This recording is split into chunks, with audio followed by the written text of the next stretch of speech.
बिस्मिल्लाहिर्रहमानिर्रहीम। अस्सलाम वालेकुम डियर स्टूडेंट्स, मैं हूं आपका biology instructor Ubaidur Rahman bag.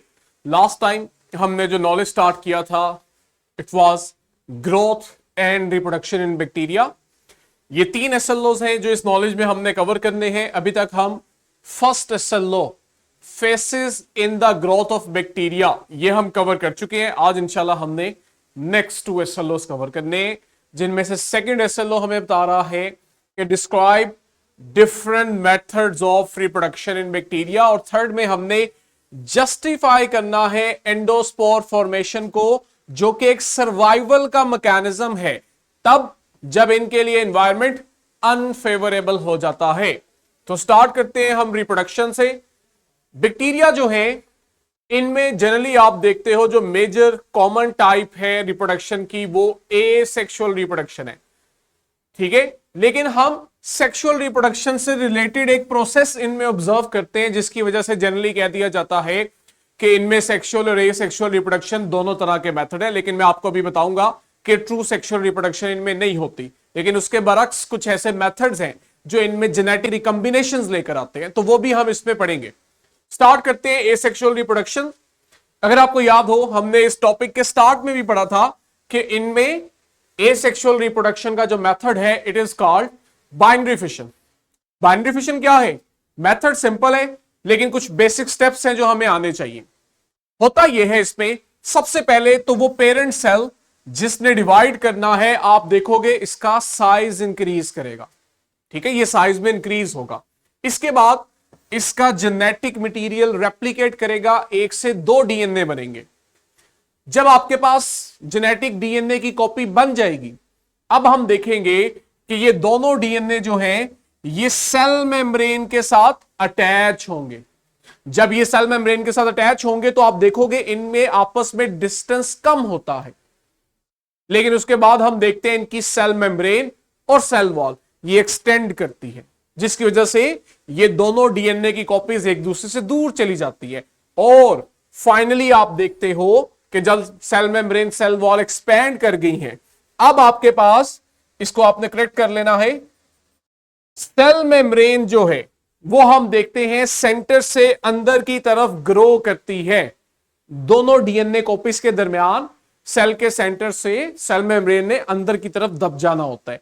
Finally आप देखते हो कि सेल मेम्ब्रेन क्या करती है, सेल को 1 से 2 में डिवाइड करती है। ये देखो हमारे पास जेनेटिक मटेरियल है, सेल का साइज एनलार्ज हुआ,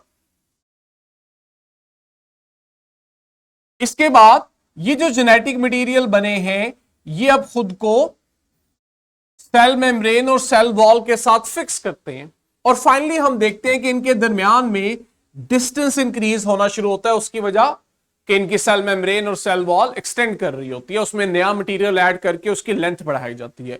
और जब ये खास डिस्टेंस पे चले जाते हैं तब हम देखते हैं कि सेंटर से सेल मेम्ब्रेन अंदर दबना शुरू होती है, और फाइनली आपके पास एक सेल से 2 सेल बनते हैं। यही चीज मैं आपको जरा एक और स्लाइड से भी दिखाता हूं, उस पर आए। आपने देखना है कि किस तरह से ये स्टेप्स बाइनरी फिशन के दौरान हो रहे होते हैं। लिंक आपके पास मौजूद है, बैक्टीरियल ग्रोथ से रिलेटेड ये टॉपिक है। हम सिर्फ अपने टॉपिक बाइनरी फिशन पे ही फोकस करते हैं, ठीक है। ये हमारा एक बैक्टीरियल सेल है और उसके अंदर मौजूद उसका सर्कुलर DNA है जिसकी कॉपी बनने जा रही है। पहले तो आप देखोगे, अच्छा ये वो पॉइंट्स हैं जहां से रेप्लिकेशन स्टार्ट होती है, इन्हें हम नाम देते हैं ओरिजिन ऑफ रेप्लिकेशन, ठीक है, जहां से कॉपी का बनना स्टार्ट होगा। और ये वो पॉइंट है जहां पे उसने एंड होना है रेप्लिकेशन के दौरान। अब ये जो बैक्टीरियल सेल है इसमें आपके पास जेनेटिक मटेरियल की कॉपी बनी, ये देखो कंट्रैक्टाइल रिंग, सेंटर से आपने देखा कि सेल मेम्ब्रेन अंदर की तरफ पिंच होना शुरू हुई, और इसने अल्टीमेटली ये देखो जैसे जैसे पिंच हो रही है ये सेल को 1 से 2 में डिवाइड कर रही है। ये आपके पास पूरा फेस आता है कि डीएनए की पहले रेप्लिकेशन, अगर हम स्टेप्स की बात करें, रेप्लिकेशन के बाद सेग्रीगेशन मतलब डीएनए कॉपीज का अलग हो जाना, फिर फाइनली साइटोकाइनेसिस मतलब साइटोप्लाज्म का डिवाइड हो जाना, ठीक है। ये आपके पास वो बेसिक स्टेप्स हैं। अब आते हैं जेनेटिक रिकॉम्बिनेशन, जिसको आप मिसलीडिंगली या जनरलाइज्ड फॉर्म में सेक्सुअल रिप्रोडक्शन कहते हो। अब ये देखो, ट्रू सेक्सुअल रिप्रोडक्शन बैक्टीरिया के अंदर एब्सेंट है। उसकी वजह क्या है? सेक्सुअल रिप्रोडक्शन वो होती है जहां पे दो पेरेंट्स इन्वॉल्व होते हैं और साथ ही सेक्सुअल गैमीट्स बन रहे होते हैं। जबकि आप देखते हो कि आपके पास बैक्टीरिया में ऐसा नहीं है, ना यहां गैमीट्स बनते हैं, और ऑब्वियस सी बात है अगर गैमीट्स बन नहीं रहे तो उनकी फर्टिलाइजेशन भी नहीं होती, जबकि सेक्सुअल रिप्रोडक्शन में ये सब कुछ होता है। हां, एक चीज जो सेक्सुअल रिप्रोडक्शन जैसी इनमें है वो ये कि सेक्सुअल रिप्रोडक्शन के दौरान हम देखते हैं कि जो डॉटर सेल्स बनते हैं इनके जेनेटिक कॉम्बिनेशंस में कुछ वेरिएशंस आती हैं, जिन्हें आप कहते हो जेनेटिक रिकॉम्बिनेशन, नए कॉम्बिनेशंस बनते हैं। ये चीज हमें बैक्टीरिया में भी मिलती है, जिस वजह से हम कह देते हैं कि इनके अंदर ये जो जेनेटिक रिकॉम्बिनेशन का प्रोसेस होता है ये बिल्कुल ऐसे ही है जैसे आपके पास मल्टीसेलुलर ऑर्गेनिज्म में सेक्सुअल रिप्रोडक्शन हो रही होती है। क्या है जेनेटिक रिकॉम्बिनेशन? इसे हम कहते हैं यहां पे ट्रांसफर या एक्सचेंज होता है जेनेटिक मटेरियल का। जब ऑर्गेनिज्म के जेनेटिक मटेरियल में एक्सचेंज हो, इसे आप जेनेटिक रिकॉम्बिनेशन कहते हो। अच्छा, ये साबित कैसे हुआ? एक लंबे अरसे तक यही जाना जाता था कि बैक्टीरिया एक यूनिसेलुलर सिंप्लीफाइड ऑर्गेनिज्म है, तो इसके अंदर बाइनरी फिशन एसेक्सुअल मेथड ही है, सेक्सुअल मेथड नहीं है। अब हम आते हैं उन हिस्टोरिक मोमेंट्स पे जब हमें यह बात पता लगी कि नहीं, इनमें भी जेनेटिक कॉम्बिनेशन है। दो साइंटिस्ट थे, लेडरबर्ग एंड टेटम। इन्होंने एक्सपेरिमेंट किया था 1946 में बैक्टीरिया पे, जिससे हमें जेनेटिक रिकॉम्बिनेशन के फिनोमेना का पता लगा। जो common wild type E coli bacteria थे, वाइल्ड लाइफ मतलब जो आपके पास बाय नेचर ही जैसे होते हैं वैसे ही हैं, आपने उसमें कोई चेंजेस नहीं की, जो आपको नेचर में मिल रहे हैं। ई कोलाई बैक्टीरिया लिए थे, एशेरिकिया कोलाई। इन्हें मिनिमल कल्चर मीडियम में ग्रो करवाया गया। अच्छा, मिनिमल कल्चर मीडियम वो होता है जिसमें मिनिमम नेसेसरी न्यूट्रिएंट्स होते हैं, सब कुछ नहीं होता। अगर एक हेल्दी सेल होगा ना, जो कि अपना मेटाबॉलिज्म खुद करता है और अपनी चीजें खुद बना रहा होता है, आप देखते हो वो मिनिमल कल्चर मीडियम पे ग्रो कर जाते हैं। उसको आप बेसिक न्यूट्रिएंट्स देते हो, बाकी के वो खुद बना लेते हैं। लेकिन जिनमें म्यूटेशन हो जाती है और म्यूटेशन की वजह से अगर वो कोई नेसेसरी न्यूट्रिएंट खुद नहीं बना सकते, अब अगर आप इन्हें मिनिमल मीडियम पे ग्रो कराओगे ना, तो ये फुली ग्रो नहीं कर पाते, क्योंकि इन्हें वो न्यूट्रिएंट भी चाहिए होता है जो म्यूटेशन की वजह से ये खुद नहीं बना पा रहे। और अगर वो न्यूट्रिएंट मिनिमल मीडियम में नहीं है तो ये सेल ग्रो नहीं करते। तो इन्होंने क्या किया कि वाइल्ड टाइप बैक्टीरिया लिए और उन्हें मिनिमल कल्चर पे प्रोड्यूस किया। ठीक, इस दौरान इन्होंने इनके म्यूटेंट्स प्रोड्यूस किए। ठीक है, एक्सरे बम्बार्डमेंट करके, इरेडिएट करके इनके म्यूटेंट लिए। म्यूटेंट कैसे लिए? ये देखो, एक्सरे रेडिएशन से इनको एक्सरे के ऊपर एक्सपोज करवाया, जिसकी वजह से इनमें क्या हुआ कि कुछ एसेंशियल सब्सटेंस जो ग्रोथ के लिए चाहिए होते हैं ये उन्हें नहीं बना सकते थे। तो ये क्या हो गए? हम इनके लिए वर्ड यूज कर सकते हैं, ये म्यूटेंट है। अच्छा, कहते हैं आपके पास जब भी म्यूटेंट के अंदर किसी चीज की डेफिशिएंसी हो जाए, कि वो जो स्ट्रेन बनता है म्यूटेशन की वजह से वो कोई न्यूट्रिएंट नहीं बना पा रहा, तब जब आप इन्हें मिनिमल मीडियम पे ग्रो करते हो तो ये वहां पे ग्रो नहीं कर पाते। तो दोनों साइंटिस्ट लेडरबर्ग और टेटम ने ये किया कि इन्होंने उनमें से दो म्यूटेंट्स जो थे ना वो आइसोलेट कर लिए। बहुत सारे थे, लेकिन दो को पहचान के उन्हें आइडेंटिफाई कर लिया कि अच्छा, एक को ये चीज चाहिए तो ग्रो करेगा। अगर आप वो न्यूट्रिएंट मिनिमल मीडियम में नहीं रखोगे तो ये स्ट्रेन ग्रो नहीं करेगा। इसी तरह दूसरे स्ट्रेन के बारे में भी आइडेंटिफाई किया। अब वो क्या है उन्हें मैं आपको बताता हूं। ये जो आपके पास स्ट्रेन है, जिन्हें आप देखते हो कि इनके अंदर म्यूटेशन की वजह से डेफिशिएंसी आ गई है कि ये किसी इंपॉर्टेंट न्यूट्रिएंट को खुद नहीं बना पाते, इनके लिए यहां वर्ड यूज हुआ है एक्स्ट्रोट्रोफिज। ठीक है, इनके अंदर न्यूट्रिशनल डेफिशिएंसी आ गई थी, जिसकी वजह से ये मिनिमल मीडियम पे ग्रो नहीं कर पाते थे। हां, एक ही सूरत में ये मिनिमल मीडियम पे ग्रो कर पाएंगे, अगर तो वो न्यूट्रिएंट जो ये खुद नहीं बना रहे आप वो न्यूट्रिएंट इन्हें मिनिमल मीडियम के थ्रू सप्लाई करो। अगर तो मीडियम में वो न्यूट्रिएंट्स नहीं है तो ये ग्रो नहीं कर पाते थे। ठीक है, अब ये देखो, एक स्ट्रेन जो था उसमें एक्सरे एक्सपोजर की वजह से जो म्यूटेशन हुई थी वो फेनाइलएलानीन, सिस्टीन और बायोटीन इन्हें खुद नहीं बना पाते थे। ये वो न्यूट्रिएंट्स है जो उन्हें मिनिमल मीडियम में चाहिए थे। और जबकि हम दूसरे की बात करें तो उसे थ्रियोनिन, ल्यूसीन और विटामिन B1 जिसे आप थायमिन बोलते हो, ये वो न्यूट्रिएंट चाहिए थे दोनों स्ट्रेन्स को।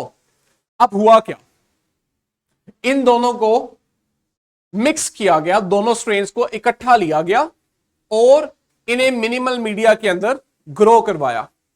अब देखो, कॉमन सेंस है कि दोनों स्ट्रेन्स जो हैं इनमें डेफिशिएंसीज हैं इन कंपाउंड्स की।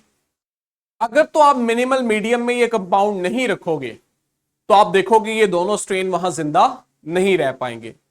अगर आप चाहते हो ये जिंदा रहे तो आपको क्या करना है, ये वाले न्यूट्रिएंट्स इन बैक्टीरिया को प्रोवाइड करने हैं। और हम क्या कर रहे हैं, हम मिनिमल मीडियम में ये न्यूट्रिएंट्स ऐड कर रहे हैं, लेकिन साथ ये वाले स्ट्रेन्स ऐड कर रहे हैं जिनका हमें पता है कि इनमें म्यूटेशन हुई है। आसान अल्फाज में हमारा जो कल्चर है ना, उसमें दो ही तरह के बैक्टीरिया होने चाहिए, एक वो जिनमें ये चीजें डेफिशिएंट है और दूसरे वो जिनमें नीचे वाली चीजें डेफिशिएंट है, क्योंकि हम इनको ही लेके चल रहे हैं। कहते हैं ये जो दोनों हैं ये अकेले अकेले ग्रो नहीं कर सकते क्योंकि इनमें न्यूट्रिशनल डेफिशिएंसी है। अच्छा, हुआ क्या, इनको जब ग्रो करवाया गया ना, और ग्रो करवाने के बाद जो इनकी कॉलोनीज बनी उन्हें कह रहा है प्रोटोट्रोफिक कॉलोनीज। ये कहता है वो कॉलोनीज होती हैं जो सप्लीमेंटेड न्यूट्रिएंट्स के बगैर ग्रो नहीं कर सकती। यानी अगर आप इन्हें मिनिमल मीडियम में न्यूट्रिएंट्स दोगे तो ये ग्रो करेंगी। अगर ये वाले न्यूट्रिएंट्स नहीं है जिनको ये खुद नहीं बना सकते तो ये ग्रो नहीं करते। तो ये कौन सी कॉलोनी होगी, प्रोटोट्रोफिक कॉलोनी। अब हुआ क्या कि इन्होंने इस प्रोटोट्रोफिक कॉलोनी को ऑब्जर्व किया। जब इन्होंने इसको ऑब्जर्व किया तो इन्हें मालूम हुआ कि इस कॉलोनी के अंदर एक तो वो स्ट्रेन्स हैं जिनके पास ये ऊपर वाले कंपाउंड बनाने की सलाहियत नहीं है, यानी कि जैसे पेरेंट्स थे। दूसरे वो स्ट्रेन्स हैं जो इन न्यूट्रिएंट्स को नहीं बना सकते।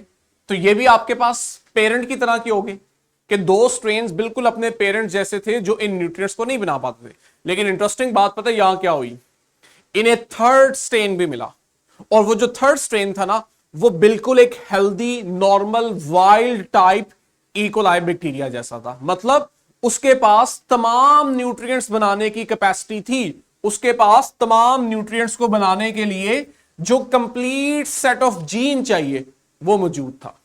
ये अब एक इंटरेस्टिंग चीज थी क्योंकि इन्होंने ऐसा कोई भी बैक्टीरियल स्ट्रेन अपने कल्चर में ऐड नहीं किया था जो 100% हेल्दी हो और खुद अपना फूड बनाए।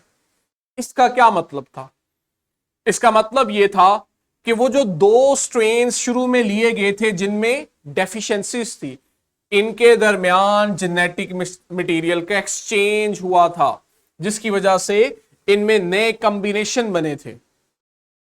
तभी यह मुमकिन हुआ कि इनके साथ एक तीसरी टाइप भी हमें मिली कि दोनों ने जब आपस में जेनेटिक मटेरियल एक्सचेंज किया। अब जरा गौर से देखो, एक स्ट्रेन ऊपर वाले जिन्हें मैं ए कह रहा हूं ये वाले कंपाउंड नहीं बना सकता, लेकिन दूसरा इन्हें बना सकता है। और दूसरा जिन कंपाउंड्स को नहीं बना सकता जिन्हें मैं बी कह रहा हूं, पहले वाला उन्हें बना सकता है। अब अगर ये ऐसा करें कि एक दूसरे के साथ जेनेटिक मटेरियल एक्सचेंज करें और वो वाला जेनेटिक मटेरियल एक्सचेंज करें जो इन्हें चाहिए, यानी कि दूसरे वाले को ये कंपाउंड बनाने वाले जीन्स चाहिए तो पहले वाला इसे दे दे, और पहले वाले को ये वाले कंपाउंड्स बनाने के जीन्स चाहिए तो दूसरे वाला वो जीन्स पहले वाले को दे दे।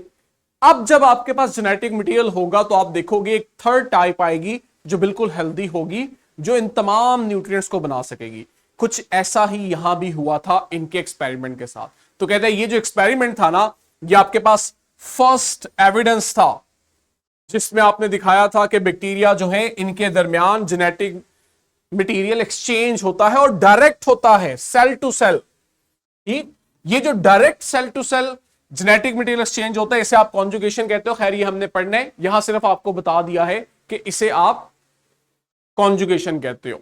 और यहां पे भी ऐसे ही हुआ था कि दो ही बैक्टीरियल स्ट्रेन्स थे, बीच में कोई तीसरा हेल्पर नहीं था, दोनों ने डायरेक्टली जेनेटिक मटेरियल एक्सचेंज किया था। लेकिन हम आगे पढ़ते हैं कि इनडायरेक्ट वे भी होते हैं, इसलिए यहां पे वो डायरेक्ट सेल टू सेल लिख के आगे बता भी दिया कि ये जो मेथड उस वक्त हुआ था इसे आज आप कॉन्जुगेशन कहते हैं। तो ये एक इंपॉर्टेंट प्रोसेस था।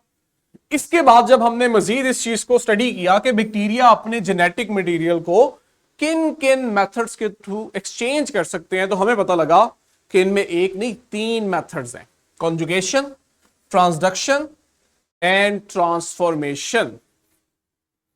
ये देखो कॉन्जुगेशन, मैं चाहता हूं पहले आप वीडियो देखो, आपने इसको बस बेसिकली देख के ऑब्जर्व करना है। 2 बैक्टीरियल सेल मैंने दिखाए हुए हैं शुरू में, और अगर आप ऑब्जर्व करो तो शुरू में ये जो कनेक्शन है ना, ये नहीं है, ये देख रहे हो, ये कनेक्शन बाद में डेवलप हुआ है कि एक बैक्टीरिया से एक रॉड निकला, उसने जाके दूसरे बैक्टीरिया के साथ अटैच किया, और वो देखो वो ग्रीन सर्कल, ये वो प्लाज्मिड है जो एक बैक्टीरिया ने फाइनली दूसरे को दिया है। मैं चाहता हूं इसको आप फिर देखो, जिससे रोड निकल रहे हैं ना, ये रोड क्या है ये भी बताऊंगा, जरा देखता, जिससे रोड निकले इसी से प्लाज्मिड जाएगा वो ग्रीन सर्कल, और दूसरे वाले को जाके ट्रांसफर हो जाएगा जिसके पास ये नहीं है।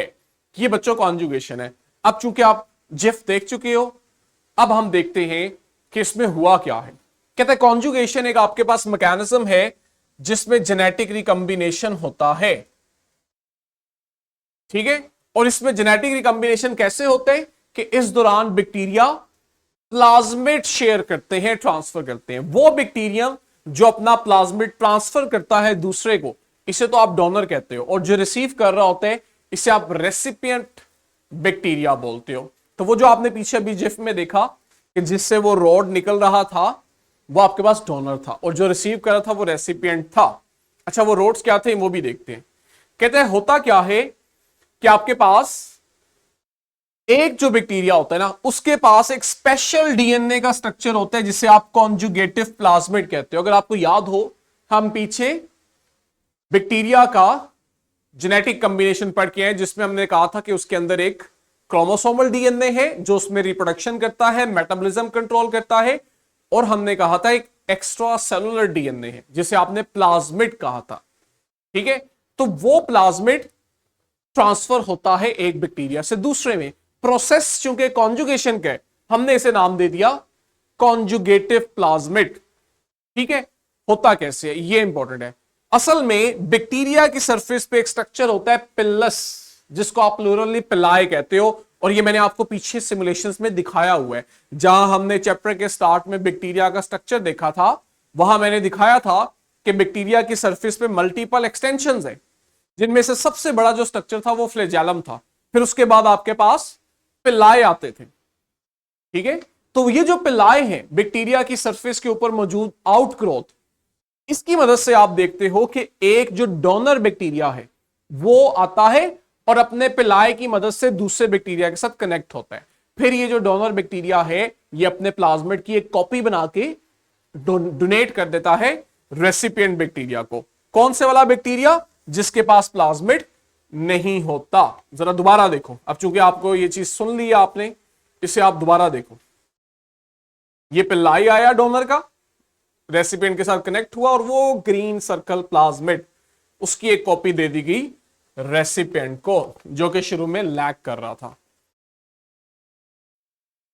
ठीक है। कहते द पिल्लस जो है it attaches to the surface of recipient cell and draw the two bacterial cell together. यानी कि पिलाए जो है ये बैक्टीरियल सरफेस को अटैच करके इन्हें एक दूसरे के करीब लेके आता है। तो हम कहते हैं कि ये एक तरह से कॉन्जुगेशन ब्रिज का काम कर रहा है, यानी कि पिल्लस जो है, ठीक। और ये आपको एक डायरेक्ट चैनल प्रोवाइड करता है जिसकी मदद से दो बैक्टीरिया आपस में एक दूसरे के साथ डीएनए ट्रांसफर करते हैं। प्लाज्मिड बाय नेचर डीएनए ही है, और आपको याद होगा हमने उसकी सिग्निफिकेंस में पढ़ा था कि ये बेशक सेल की नॉर्मल एक्टिविटीज में पार्टिसिपेट नहीं करता, लेकिन इसके ऊपर मौजूद जीन्स जो हैं वो इसके लिए बड़े इंपॉर्टेंट है, क्योंकि प्लाज्मिड में बाज जीन्स जो हैं वो बैक्टीरिया को एंटीबायोटिक्स के अगेंस्ट रेजिस्टेंस प्रोवाइड करते हैं, इसलिए इसकी सिग्निफिकेंस ज्यादा हो जाती है।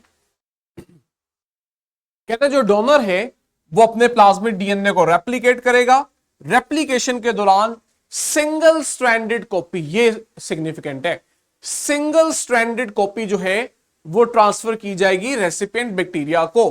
ये देखो आपके पास यू सर्कुलर डीएनए है। अब ये जो सर्कुलर डीएनए होता है इसके अराउंड आप देखते हो एक कॉपी जनरेट की जाती है। इस कॉपी को ट्रांसफर किया जाता है दूसरे बैक्टीरियम को, और वहां जाके ये जो सिंगल कॉपी है इसके सामने एक और सर्कल बना के उसको डबल स्ट्रैंडेड डीएनए में कन्वर्ट कर दिया जाता है। तो इस तरह से डोनर के पास भी प्लाज्मिड रह जाते हैं और रेसिपिएंट को भी उसकी एक कॉपी मिल जाती है। ठीक है, ये जो कॉपी मिलती है आप कहते हो कि इसके सामने एक और कंप्लीमेंट्री स्ट्रैंड बना के इसको डबल स्ट्रैंडेड कर दिया जाता है। ये जो आपके पास ट्रांसफर हुआ है जेनेटिक मटेरियल, ये आपके पास एग्जांपल है direct cell to cell transfer, बीच में आपने कोई थर्ड पार्टी यूज नहीं की। ये देखें, ठीक है, इसको जूम करें, हमारे पास डोनर बैक्टीरियम है और जरा ये देखो, ये उसका वो क्रोमोसोमल डीएनए जिसको आप क्रोमोसोम भी कहते हो, ये वो है जो उसकी एक्टिविटी कंट्रोल करेगा। ये हमारे पास अब रेड सर्कल में प्लाज्मिड आ गया है। ठीक है, और ये जो सेल है ना, ये एफ पॉजिटिव सेल है क्योंकि इसके पास प्लाज्मिड है। पिल्लाए आते हैं एक बैक्टीरिया का और वो दूसरे बैक्टीरिया के साथ कनेक्ट होता है जिसे आप कहते हो कॉन्जुगेशन पिल्लस। अब ये देखो, इस बैक्टीरिया में इस वक्त जो रेसिपिएंट बैक्टीरिया है इसमें किसी किस्म का प्लाज्मिड नहीं है। अब ये प्लाज्मिड जो है चूंकि बैक्टीरिया को एंटीबायोटिक्स के अगेंस्ट रेजिस्टेंस प्रोवाइड करते हैं, तो ये बैक्टीरिया के लिए बेनिफिशियल चीज है। इसलिए हम देखते हैं कि आपके पास जिन बैक्टीरिया में प्लाज्मिड होते हैं वो फिर उन बैक्टीरिया को डोनेट कर देते हैं जिनमें ये नहीं होते। अब जरा ये देखो, ये जो डबल स्ट्रैंडेड प्लाज्मिड है इसकी एक स्ट्रैंड को ना अलग करके दिया जाएगा डोनर को, रेसिपिएंट को, और रेसिपिएंट में जाके फिर आप देखते हो कि आपके पास उसके सामने एक कंप्लीमेंट्री स्ट्रैंड बनता है और आपके पास डोनर के पास उसका अपना डबल स्ट्रैंडेड प्लाज्मिड भी रह जाता है, जबकि जो रेसिपिएंट है उसके पास भी एक प्लाज्मिड आ जाता है। अब ये जो सेल है ये भी एफ पॉजिटिव है, पहले ये एफ नेगेटिव था जब इसके पास प्लाज्मिड नहीं था, लेकिन अब ये एफ पॉजिटिव हो गया है। इसको आप एक दफा जूम करके ऑब्जर्व करो।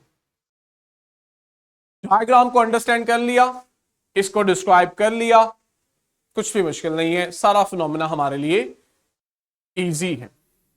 ठीक, अगले जो दो मेथड्स हैं ये ट्रांसडक्शन और बहुत इंपॉर्टेंट ट्रांसफॉर्मेशन से रिलेट करते हैं।